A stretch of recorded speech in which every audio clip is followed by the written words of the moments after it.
Sabar itu di dalam agama kita seperti kepala yang ada pada tubuh kita. Artinya kita nggak bisa hidup kalau kita tidak ada sabar. Jadi memang sabar ini derajatnya, posisinya sangat penting di dalam Islam. Dia seperti kepala yang ada pada diri manusia. Nah, sehingga kita akan mudah untuk bersabar kalau ada anjurannya, kalau ada tuntunannya, apalagi kalau ada pahalanya. Kan gitu Pak ya. Karena kadang-kadang orang itu ngamalin itu apa pahalanya, kan gitu. Dan selalu orang tanya dulu itu khasiatnya apa, pahalanya apa, janjinya apa. Nah, kita akan mudah untuk kita mengamalkan sesuatu kalau kita mengetahui fadilahnya, keutamaannya. Nah, makanya kalau kita lihat di dalam Al-Quran, kata Imam Ahmad bin Hanbal, sabar itu disebutkan Allah dalam Al-Quran 90 kali. Saking banyaknya itu disebutkan kata-kata sabar dalam Al-Quran lebih daripada 90 kali. Ini menunjukkan bahwasanya sabar itu satu hal yang sangat penting dimiliki oleh setiap manusia. Nah, di dalam surat Ali Imran di sini disebutkan bab yang pertama, atau setelah menyebutkan bab, Imam Nawawi langsung menyebutkan ayat. Urutannya gitu, ayat dulu habis itu baru hadis. Di sini Allah Subhanahu wa taala berfirman, A'udzubillahi minasyaitonirrajim. Bismillahirrahmanirrahim. Ya ayyuhalladzina amanu isbiru wasabiru. Hai orang-orang yang beriman, isbiru, bersabarlah. Wasabiru, dan berlatihlah untuk sabar. Bukan hanya perintah untuk sabar, tapi berupaya sekuat tenaga untuk membuat diri itu menjadi sabar. Diperintahkan Allah. Bukan hanya disuruh isbiru, tapi juga wasabiru. Dan berlatihlah, berupayalah sekuat tenaga untuk bersabar. Nah, berarti kita fahami di dalam Quran bahwasanya setiap perintah itu artinya sebuah keharusan. Jadi ayat ini tadi, isbiru, bersabarlah, wasabiru, dan berupayalah untuk bersabar. Berarti ini sebuah kewajiban, Pak. Makanya kata ulama, sabar itu nggak ada batas. Ya, kalau orang kita ada batas kata. Kan gitu Pak ya, katanya sabar itu ada batasnya. Tapi kata Imam Ahmad, sabar itu tak ada batas.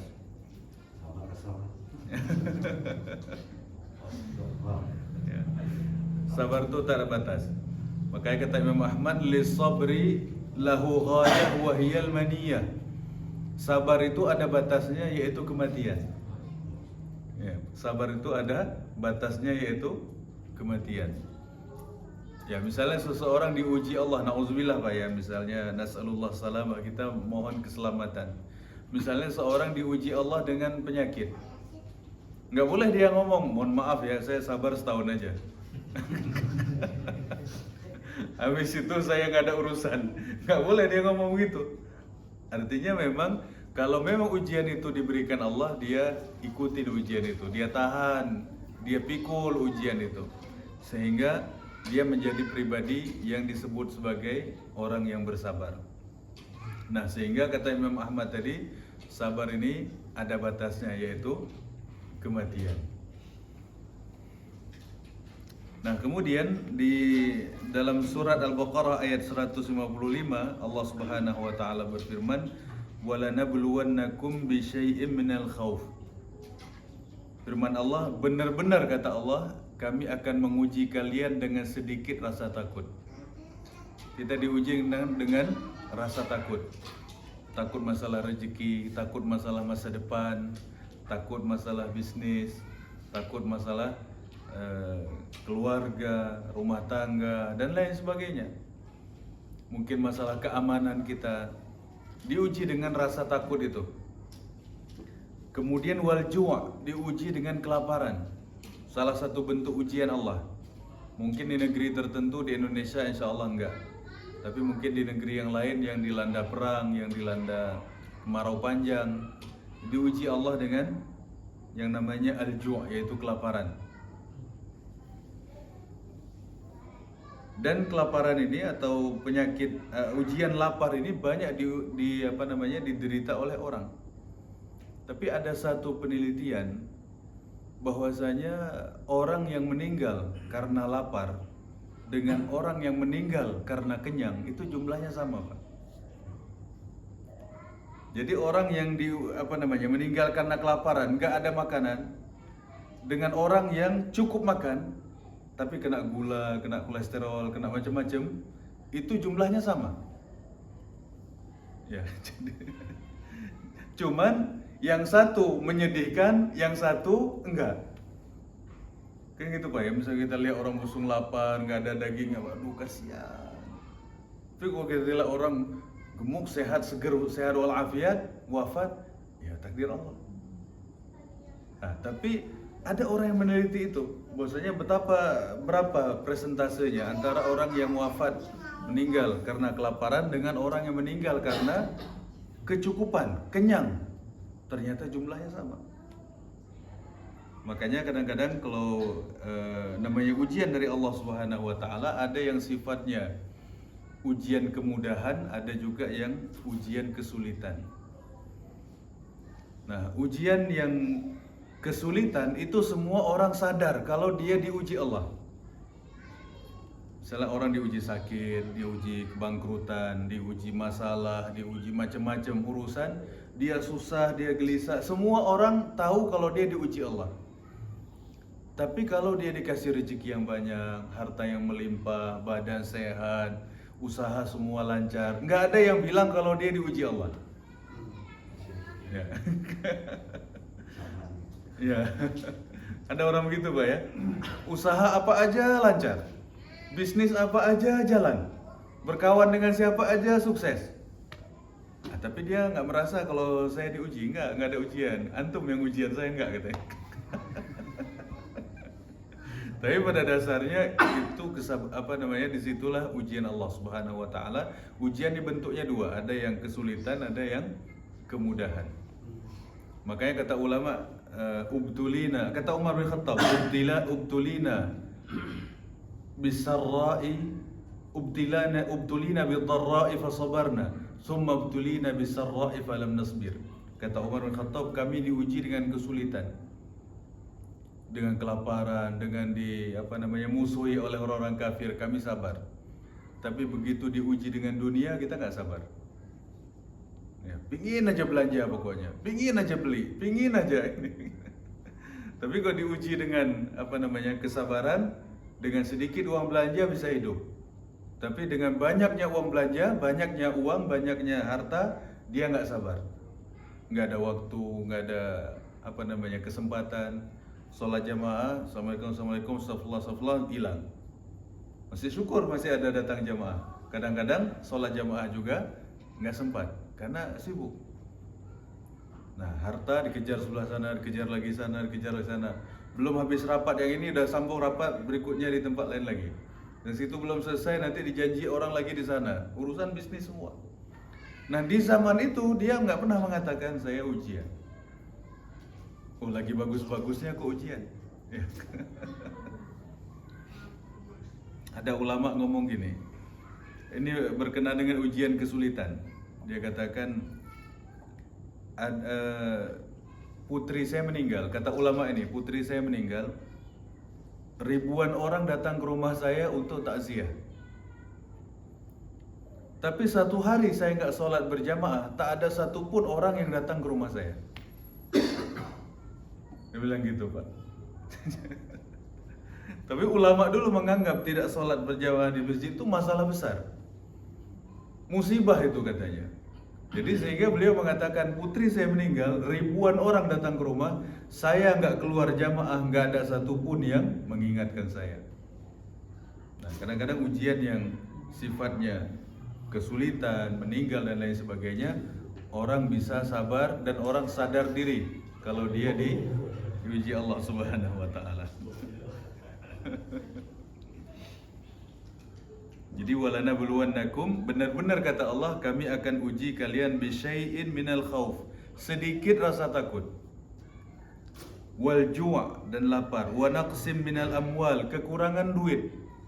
kekurangan harta, wal anfus, dan kekurangan jiwa, diuji dengan wafat, diuji dengan sakit, was samarat, dan diuji dengan kekurangan buah-buahan atau gagal panen. Nah, bentuknya ujian ini terangkum pada beberapa hal ini: rasa takut, lapar, kekurangan uang, jiwa, sama buah-buahan. 5 macam bentuk ujian yang akan dihadapi oleh manusia. Mungkin di zaman Covid orang takut kekurangan pangan. Akhirnya orang sedia pangan banyak-banyak. Jadi ujian-ujian seperti ini akan ada saja menimpa manusia, dan di zaman itu juga kita ada ketakutan kehilangan nyawa atau menderita sakit dan seterusnya. Nah, kemudian dalam surat Az-Zumar ayat 10, di sana Allah Subhanahu wa taala menyebutkan bahwasanya betapa besarnya pahala orang sabar itu. Kata Allah, innama yuwaffas sabiruna ajrahum bighairi hisab. Bahwasanya orang yang sabar itu disempurnakan pahalanya tanpa hisab, tanpa batas. Ya, jadi orang di akhirat itu pahala yang tanpa batas itu orang sabar. Nanti kita akan temukan di sini di dalam hadis di dalam bab ini bahwasanya orang-orang yang tidak diberikan ujian di akhirat itu mereka iri dengan orang yang diberikan ujian ketika di dunia. Kenapa mereka iri? Dia bilang, kalau tahu betapa besarnya pahala orang yang diuji itu, rasa-rasanya saya pengen ujian kayak dia atau lebih daripada dia. Kapan mereka berkata ini? Ketika tahu hisabnya, Pak. Ketika tahu hisabnya, ketika mereka tahu betapa besarnya pahala orang-orang yang sabar itu. Tapi kalau di dunia ya kita nggak boleh minta gitu. Ya. Kata Nabi dalam hadis, salullah al-afiyah, mintalah kepada Allah al-afiyah. Afiyah itu jauh dari berbagai macam masalah dan ujian. Jadi orang sering menggabungkan antara sehat wal afiat. Sehat itu untuk badan, afiat itu untuk segala macam masalah, ujian, bencana, musibah, itu namanya afiat. Dia diselamatkan dari berbagai macam ujian. Kadang ada orang badan sehat, tapi mungkin ada ujian ini dan itu, kena banjir lah, kemarau lah, badannya sehat. Nah, tapi yang sehat walafiat ini udah badannya sehat, masalah pun tak ada satupun. Masya Allah, itu memang hidup yang paling sempurna rasanya. Jadi orang sering bilang sehat walafiat. Jadi udah.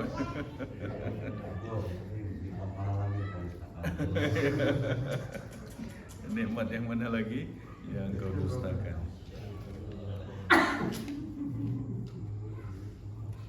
Nah,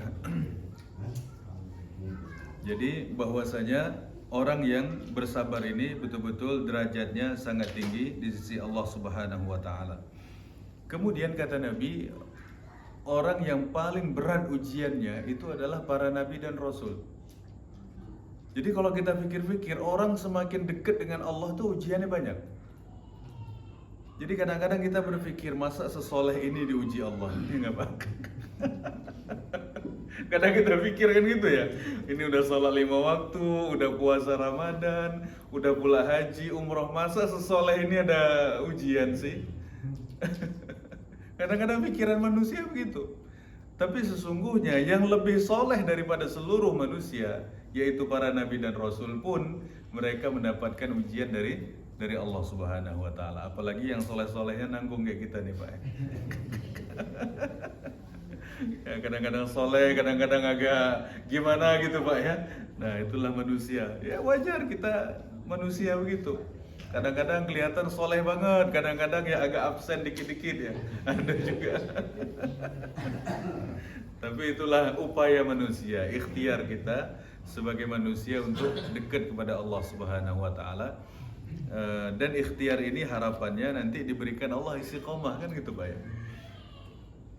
Nah, jadi memang ujian yang terberat itu dihadapi oleh para nabi dan rasul. Nah, kemudian kata Rasulullah, kemudian orang yang membawa misi seperti para nabi dan rasul, yaitu para ulama yang levelnya di bawah para nabi dan rasul, yaitu para ulama yang mereka teguh memperjuangkan Islam. Nah, ujian mereka, ujian ulama ini mirip dengan ujian para nabi dan rasul. Nah, kemudian yang meniru ulama, kemudian di bawahnya terus sampailah pada level kita ini, orang biasa.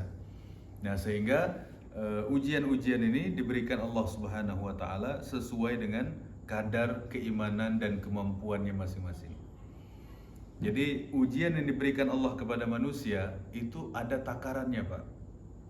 Itu ada batas maksimalnya. Dan mustahil lebih daripada batas itu. Misalnya si A, itu batasnya kata Allah kalau dari 1 sampai 10 dia 2 aja lah. Si fulan 1 aja lah. Si fulan ini boleh kasih 5, si fulan ini kasih 9. Udah dikasih batas oleh Allah Subhanahu wa taala. Allah yang Maha tahu seberapa mampu dia. La yukallifullahu nafsan illa wus'aha. Jadi takarannya itu udah ada, Pak, kita masing-masing. Dari orang ke orang, dari pribadi ke pribadi, keadaan mereka itu berbeda-beda sesuai dengan kemampuan mereka masing-masing. Nah, kemudian di sini diceritakan juga ada seorang wanita datang ke kuburan. Dia mungkin anaknya meninggal dunia. Jadi wanita ini di kuburan nangis gitu. Lalu pada saat itu ada orang dari belakang wanita ini, dia duduk depan kuburan. Dari belakang wanita ini ada seorang dia mendengar suara laki-laki. Suara itu mengatakan ittaqillaha wasbiri. Hai wanita, bertakwalah kamu kepada Allah dan bersabarlah. Lalu wanita ini mengatakan ilaika anni, pergi kau sana. Pergilah kamu, katanya. Innaka lam tusib bi musibati, karena kamu enggak merasakan musibah yang aku rasakan. Kemudian setelah ya namanya disuruh pergi, ya pergi. Nah, lalu setelah suara itu pergi, orang-orang berkata, "Hei, yang kamu suruh pergi itu Rasulullah." Hah, katanya. Yang kamu usir tadi itu adalah Rasulullah. Rasulullah suruh pergi, ya pergi aja beliau. Luar biasa. Nggak ngomong apa namanya, kamu ini dinasehatin nggak terima kasih atau nggak bersyukur. Tidak, Rasulullah suruh pergi aja. Rasulullah langsung pulang. Nah, ketika dikasih tahu orang, hei, tadi yang kamu usir itu Rasulullah loh. Hah, katanya. Dia buru-buru bergegas datang ke rumah Rasulullah, minta izin, minta maaf. Dia katakan, Rasulullah, saya mohon maaf tadi saya nggak tahu kalau itu adalah suara engkau. Kemudian kata Nabi, innamas sabru 'inda sadmatil ula. Sabar itu, kata Nabi, dinilai dari goncangan yang pertama. Begitu tok gitu, diketok begitu, disitulah kesabaran. Kalau udah sebulan, udah 2 bulan, dia udah beradaptasi dengan ujian itu, sudah nggak kelihatan lagi, sudah biasa bagi dia. Tapi di hari kejadian, kalau dia sabar, pribadinya kuat, hatinya kuat, itulah orang yang sabar sebenarnya. Ya, misalnya kalau kita lihat datang banjir besar, hari ini datang, wah nangis orang, mobil terendam, motor terendam, mungkin dari rumah dibawa, ada surat berharga yang dibawa. Hari ketiga, hari kelima, orang udah berenang di situ, anak-anak udah bawa ban. Jadi kalau sudah lama itu orang sudah lupa, sudah menikmati itu. Nah, tapi di hari kejadian, di hari peristiwa itu terjadi, di detik peristiwa itu terjadi, bagaimana sikap manusia yang sesungguhnya. Nah, pada saat kejadian itulah kalau pribadinya kuat, akhlaknya baik, tidak meronta-ronta, tidak murka terhadap takdir Allah Subhanahu wa taala, maka sesungguhnya dia memiliki sifat sabar itu. Jadi kadang-kadang orang diuji oleh Allah Subhanahu wa taala, kesabaran itu dilihat sejak kapan dia diuji. Dan di hari pertama itu bagaimana dia? Nah, bukan di hari ke-100, bukan di hari ke-200, bukan di hari seterusnya, enggak. Di hari pertama itulah penilaiannya.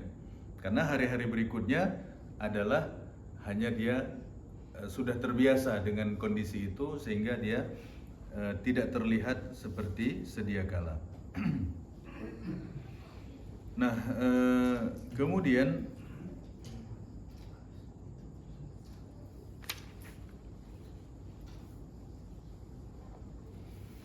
di dalam hadis yang lain, hadis daripada Atha bin Abi Rabah. Atha bin Abi Rabah ini ulama besar dari kalangan tabi'in, muridnya Ibnu Abbas, muridnya ahli tafsir. Nah, suatu ketika Ibnu Abbas, guru daripada Atha ini berkata kepada Ibnu Abbas berkata kepada muridnya, "Wahai Atha, mau tidak aku tunjukkan kepada engkau wanita penghuni surga?" Kemudian Atha berkata, "Ya, aku mau." Nah, lalu diperlihatkanlah seorang wanita yang berkulit hitam, wanita dari Afrika berkulit hitam. Kemudian dia katakan, "Ini wanita penghuni surga." Lalu Atha bertanya, "Bagaimana kisah wanita ini?" Kemudian kata Ibnu Abbas, "Dulu wanita ini datang kepada Rasulullah. Wanita ini diuji Allah dengan penyakit epilepsi. Dia kadang-kadang kalau kumat dia bisa jatuh di mana saja. Kemudian auratnya bisa kesingkap dan dia dalam kondisi namanya orang sakit."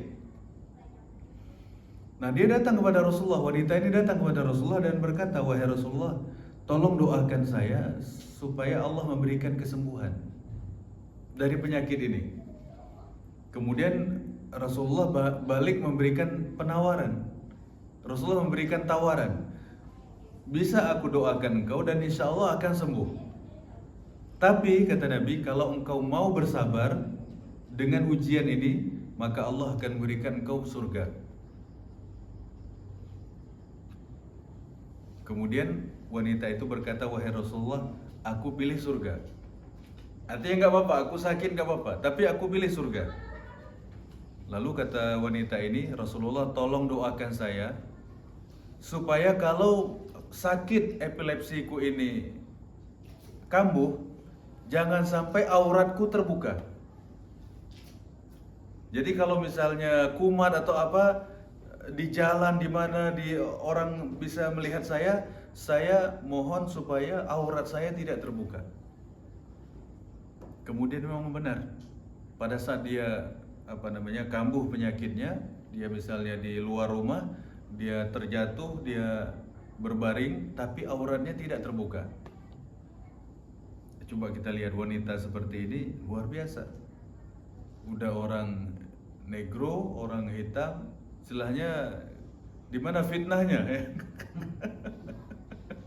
Maksudnya itu daya tariknya di mana gitu. Tapi dia tetap berpikir aurat, walaupun itu tetap aurat itu. Jadi nggak boleh kita ngomong, biarin buka, siapa juga yang nafsu. Ya. Bukan masalah nafsu atau nggak nafsunya, itu batas-batas aurat. Dan kadang-kadang orang, alah paling siapa juga yang nafsu, siapa juga yang lihat katanya. Tapi itulah kadang-kadang yang difikirkan orang dampaknya, tapi sebenarnya yang kita jadikan sebagai patokan adalah aturannya seperti apa. Masalah nafsu nggak nafsu ya itu urusan belakangan. Ya misalnya kayak laki-laki kalau olahraga itu maksimal di lutut celananya, jangan sampai setengah paha. Nanti dibilang orang, biarin paha begini, siapa juga yang nafsu. Ya. Mungkin masalah nafsunya, masalah aturannya itu, aturan syariatnya. Ya, kalau laki-laki itu maksimal di lutut. Ya.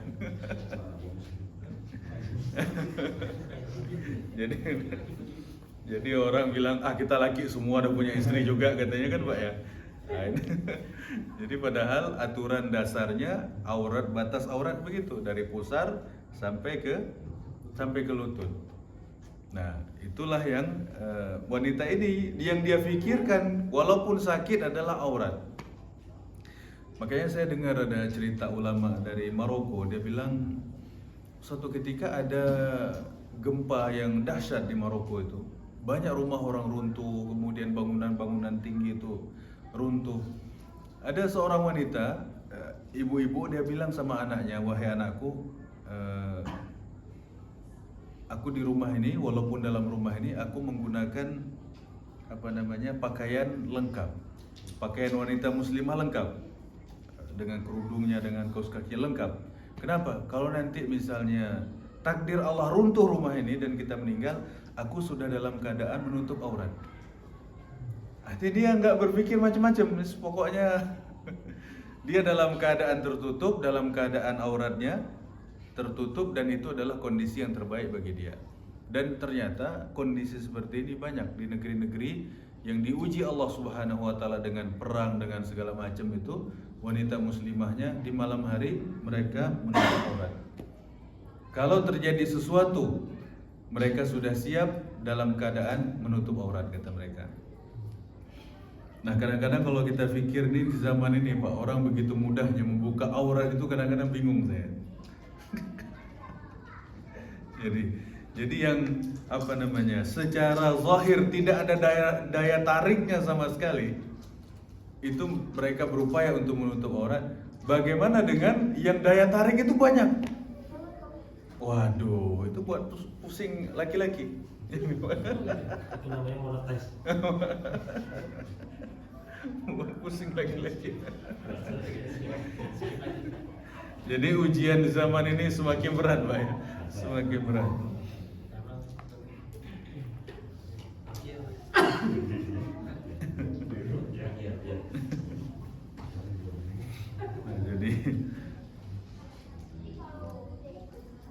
Nah, kemudian di dalam hadis yang lain daripada Abdurrahman bin Abdullah bin Mas'ud, putranya Abdullah bin Mas'ud,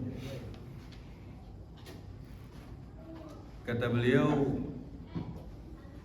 para nabi dan rasul itu meskipun mereka dalam kondisi tersakiti, meskipun mereka itu dalam kondisi yang dimusuhi oleh kaumnya, namun tidak ada di dalam hati mereka itu rasa dendam kepada umatnya. Ini yang luar biasa, Pak. Maksudnya membersihkan hati dari sifat dendam, dari amarah, dari benci, itu luar biasa para nabi dan rasul itu. Sehingga kita lihat ketika Rasulullah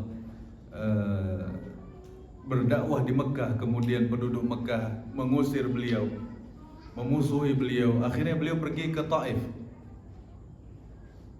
yang kira-kira jaraknya berapa? 100 kilo, 120 kilo dari Mekah. Yang sekarang ini Taif ini subur, banyak bunga, banyak pohon, kemudian udaranya juga seperti di kita ini 36 derajat, enak sekali. Nah, Rasulullah berdakwah ke sana, ternyata di sana pun dilempari orang juga. Akhirnya kepala Rasulullah berdarah, kaki beliau berdarah, lutut beliau berdarah karena dilemparin orang. Akhirnya Rasulullah menghindari orang-orang itu dan pergi ke satu tempat. Kemudian di tempat itu beliau istirahat, di kebun anggur itu beliau istirahat. Lalu datang dua malaikat, datang malaikat penjaga gunung itu. Dia katakan, wahai Muhammad, sungguhnya aku diperintahkan Allah. Aku diperintahkan Allah untuk menuruti semua perintahmu. Kalau engkau suruh aku untuk mengangkat dua gunung besar ini, aku timpakan kepada penduduk Taif, saya siap, kata malaikat itu. Tapi kata Rasulullah, jangan, kata Rasulullah. Bahkan Rasulullah pada saat itu berdoa, Allahumma ghfir li qaumi fa innahum la ya'lamun. Ya Allah, ampunilah kaumku, sesungguhnya mereka itu enggak ngerti. Mereka itu enggak tahu. Ya, padahal kalau mungkin kita pada saat lagi berdarah-darah, Pak ya, datang tawaran, gimana, kita balas enggak? Gak pikir panjang. Masih kemeng ini, Pak. Masih berdarah-darah masih. Nah, itulah jadi pikiran para nabi dan rasul, hati mereka, jiwa mereka itu betul-betul sangat berbeda dengan manusia pada umumnya. Nah, sehingga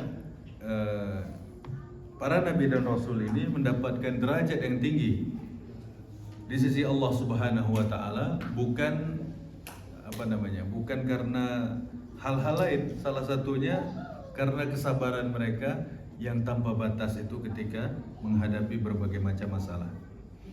Nah, ujian kita paling apalah ya Pak ya. Ujian kita mungkin ujian-ujian kecil lah. Ujian-ujian kecil, kadang pun orang sudah mengeluh. Nah, derajat kita sangat jauh tentunya dengan derajat para nabi dan rasul, kemudian derajatnya para sahabat. Nah, kemudian ternyata Allah Subhanahu wa taala ketika menciptakan pada seseorang itu ada gelisah, ada takut, ada was-was. Itu semua ternyata menggugurkan dosa-dosa yang kita miliki. Jadi kata Nabi dalam hadis, "Ma yusibul muslim min nasabin wala wasabin." Apa saja yang menimpa seseorang muslim dari badan kepayahan, capek banget badan ini. Kemudian kelelahan. Lalu sifat ham, rasa gelisah. Kemudian sedih. Wala adha, dan penyakit. Wala gham, gundah gulana. Hatta syaukatu syakuha, sampai dia tertusuk duri pun. Illa kafarallahu biha min khatayahu, kecuali Allah akan mengampuni kesalahan-kesalahan yang pernah dia lakukan. Jadi orang yang kena diuji Allah dengan penyakit gelisah, takut, was-was dan lain sebagainya, penyakit demam, pilek, masuk angin, demam, itu semua menggugurkan dosa. Ya, itu semuanya menggugurkan dosa. Kalau nggak pernah sakit berarti nggak pernah. Nah, kalau nggak pernah sakit bersyukur. Dia dapat pahala dari sisi lain, dari sisi syukur. Jadi kita kata ulama, dunia ini isinya sabar dan syukur.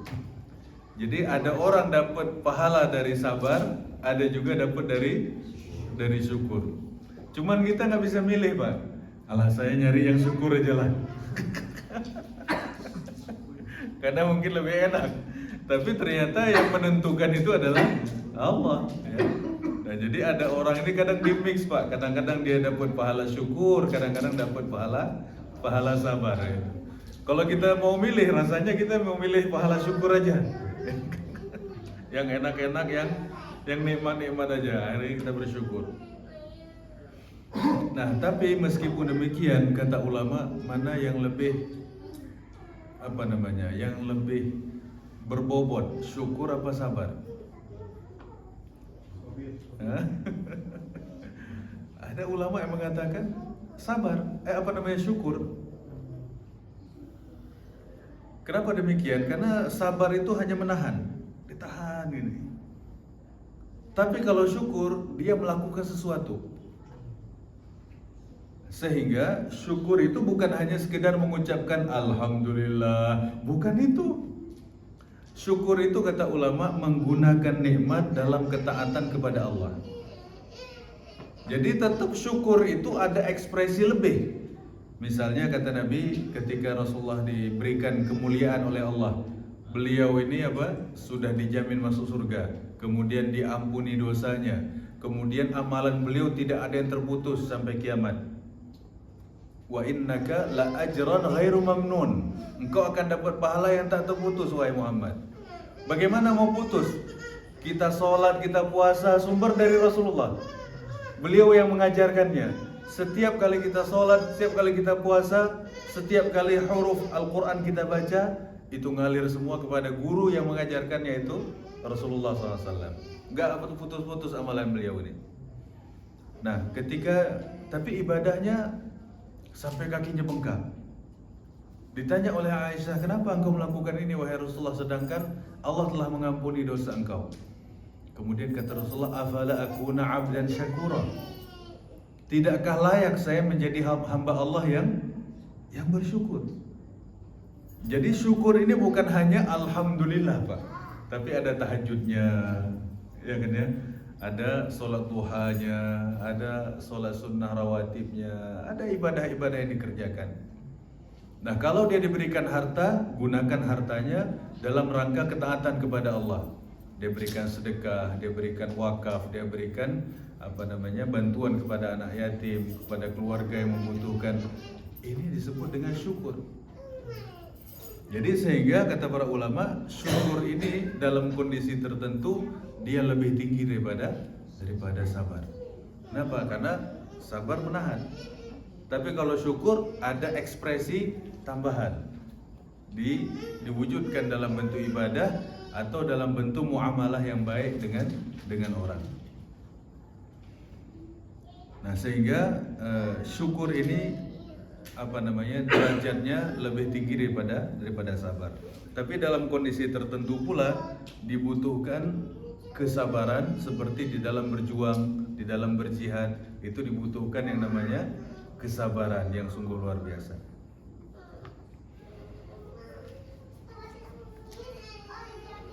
Nah, kemudian maka apa saja yang menimpa manusia dari berbagai macam ujian itu akan menggugurkan dosa-dosanya.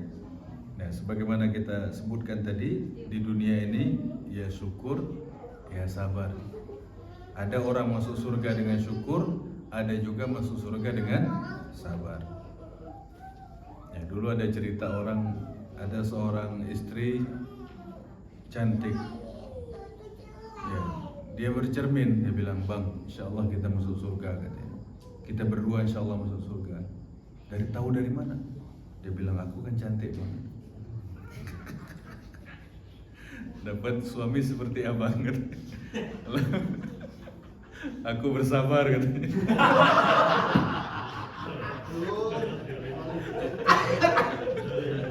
Dia bilang, aku bersabar banget. Sedangkan abang dapat istri seperti aku, abang bersyukur, katanya. Ya, jadi dalam rumah tangga ada yang sabar, ada yang syukur. Nah, dua-dua ini masuk surga. Jadi alhamdulillah dua-duanya insyaallah masuk surga. Satu lewat jalur sabar, satu lagi lewat jalur syukur, ya. Ya alhamdulillah ada jalannya.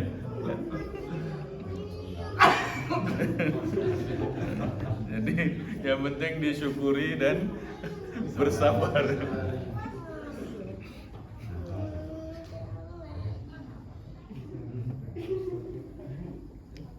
Ya, kadang ada nasib orang, Pak, ya. Tapi agak jarang yang sama-sama syukur tuh, agak jarang. Ada aja tuh yang modelnya salah satu di antara dua itu.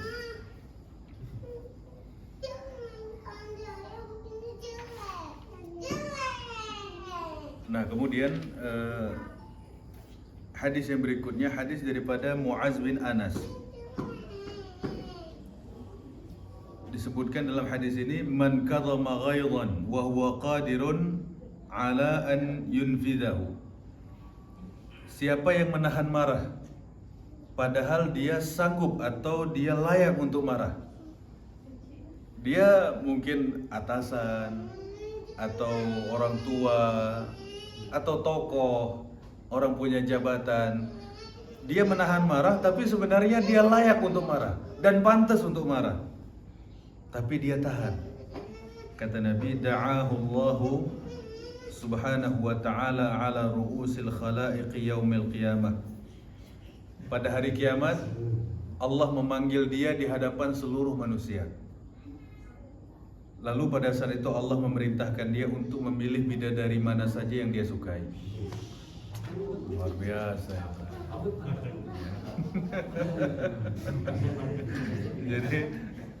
Jadi orang ini layak untuk marah, Pak. Ya, layak untuk marah. Mungkin sebagai bos, mungkin sebagai pejabat, jadi RT, ya. Jadi Pak RW, layak untuk marah, tapi dia memilih untuk bersabar. Nah, jadi di akhirat dipanggil di hadapan semua manusia. Lalu pada saat itu Allah mengatakan, silahkan pilih bidadari mana saja yang engkau sukai. Ternyata bidadari nggak seneng sama orang temperamen, Pak. Kameramen suka ya? Jadi luar biasa.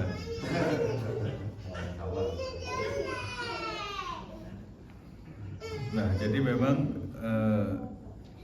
bahwasanya sabar di dalam Islam bukan hanya sekedar akhlak aja, bukan hanya sekedar budi pekerti, tapi ada ganjarannya, ada pahalanya, ya, ada hadiahnya, sehingga pada saat kita mengamalkannya itu kita mendapatkan fadilah yang banyak, keutamaan yang banyak.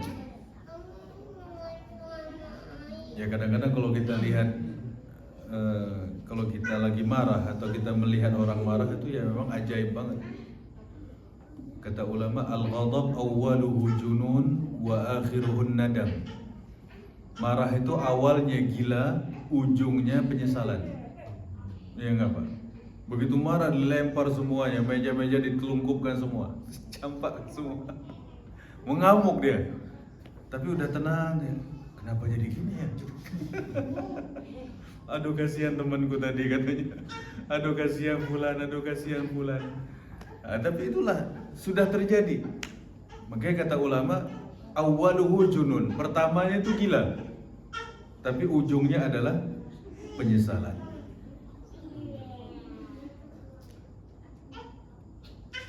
Nah, kemudian di hadis yang lain, hadis daripada Abu Hurairah radhiyallahu anhu, hadis ini diriwayatkan oleh Imam Tirmizi.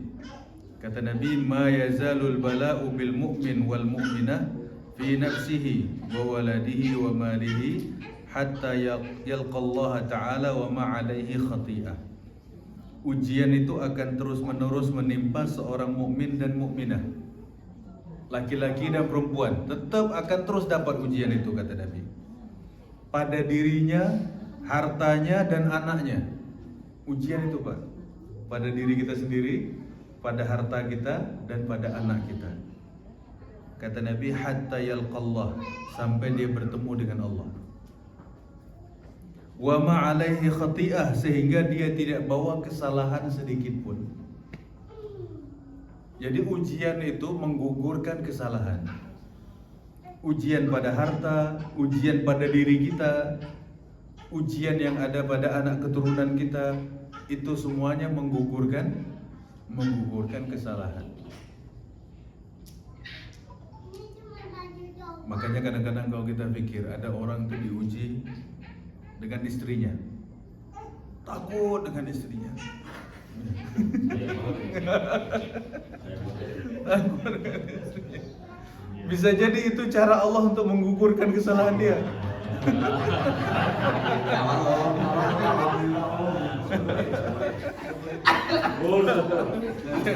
Bisa jadi itu cara Allah ya, salah satu cara Allah untuk menggugurkan kesalahan dia. Ya. Makanya jangan diejek-ejek kalau suami-suami takut istri, biarin aja, syukurin aja.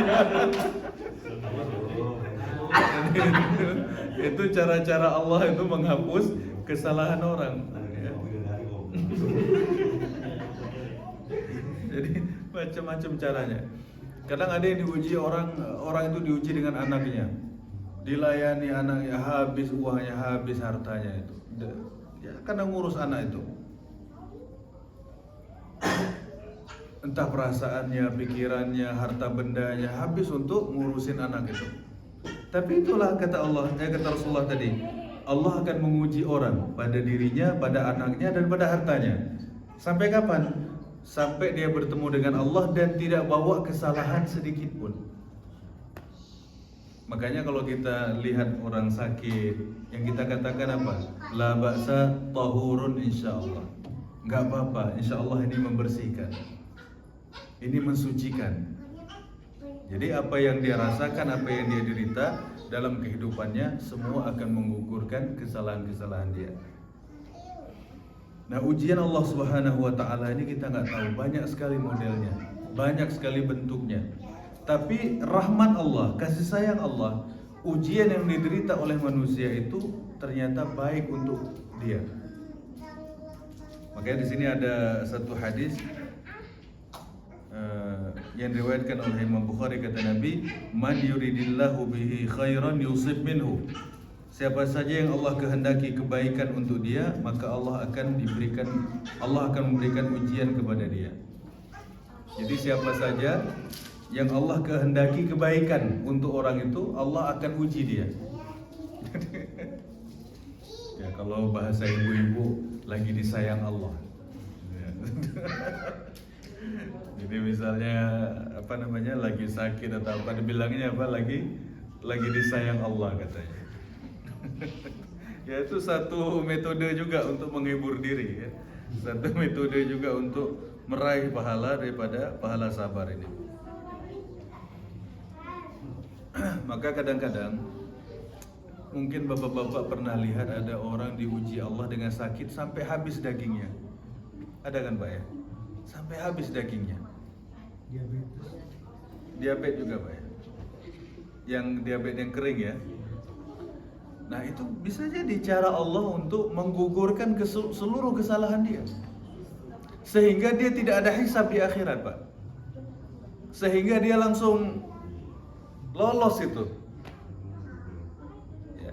Cuman kita secara manusiawi nggak boleh minta ujian ya.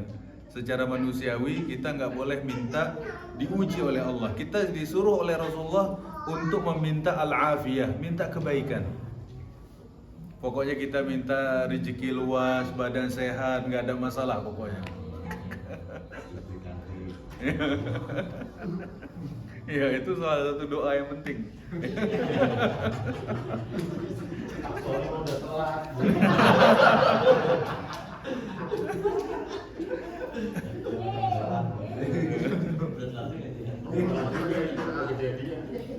Syukurin aja udah. Iya. Insya Allah ya. Udah azan ya. Satu lagi ya, supaya habis bab ini ya. Ini hadis terakhir dari bab sabar ini. Kata Nabi, innaha satakunu ba'di athara wa umurun tunkirunaha. Kata Nabi, setelah aku meninggal nanti, engkau akan menemukan pemimpin-pemimpin yang hanya memikirkan dirinya sendiri. Pemimpin-pemimpin yang hanya ngurusin dia sama kawan-kawannya. Kemudian para sahabat bertanya, "Ya Rasulullah, fama ta'muruna?"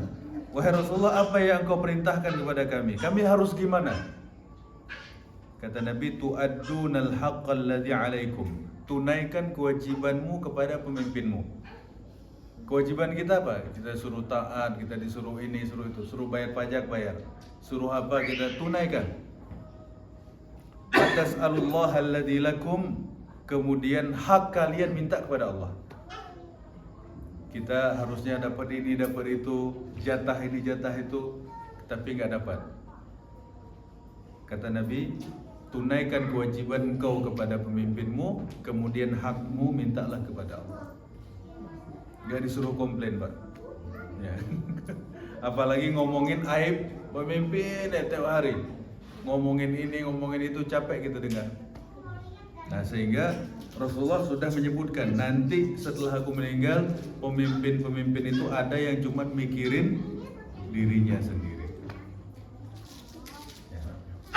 Kemudian dalam hadis yang lain disebutkan, wahai Rasulullah, apa solusinya? Kata Nabi, bersabarlah sampai engkau bertemu denganku di telaga Kausar. Sabar kata Nabi sampai engkau bertemu denganku di telaga Kausar. Tak disuruh berontak, tak suruh angkat senjata, karena mudaratnya lebih besar dan lebih berbahaya kepada masyarakat dan umat. Sehingga solusi daripada Rasulullah, bersabarlah sampai engkau bertemu denganku di telaga Kausar. Wallahu a'lam bishawab. Mudah-mudahan bermanfaat bagi kita semuanya. Kita tutup dengan kafaratul majlis. Subhanaka Allahumma bihamdika, asyhadu an la ilaha illa anta, astaghfiruka wa atubu ilaik. Assalamualaikum warahmatullahi wabarakatuh. Waalaikumsalam warahmatullahi wabarakatuh.